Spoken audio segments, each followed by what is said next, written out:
тухай хууль дээр учирдарга үйл хөдлөлт худалдан борлуулахад за өмнө танд хэлжсэн улсаас үн тогтоочдөг.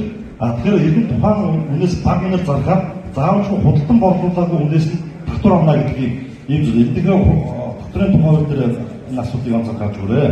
За сүүлийн хэвчэн барилгын тухай хуулийг санаачсан цагаас нь 4 жилийн хугацаанд за ажлын хэсгээс үг үсгээ оруулж явсан шүүмжлэгч ирсэн байдлын тухай хуулийг болоод онц анхаарч өгөөрэй. Энэ олон залуучуудын бас эрх хэрэгжлийн амьдралыг аврах юм шүү.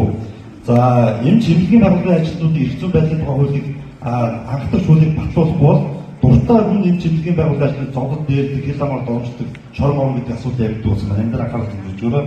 За зөвшөөрлөгийн тухай хууль өмнөд яг замхраад хуулийг давсан журмууд гараад ирсэн гэхээр хууль хэрэгжүүлэлттэй холбоотой хариуцлагын тогтолцоо нь өөрөө сул байсан учраас зөвшөөрлийн тухай хуулийн хэрэгжүүлэлт би өөрөөр санал хэлж байгаа. Хариуцлагын асуудлыг маш сайн одоо оруулж өгөх гэдэг асуудал байж байгаа.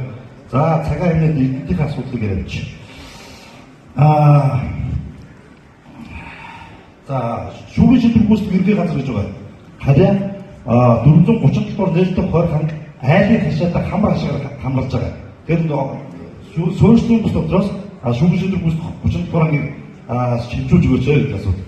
За аймаг өөр асуудлаа шийдвэрлэхийн тулд бонд гэдэг асуудлыг яасан. Улсын төсөл дараа орчуулах байна. Тэр эрдэнтийн өөр асуудлаа шийдэх бондны асуудлыг учирдарга энэ рүү анхаарал онц хандуулж өгөөч.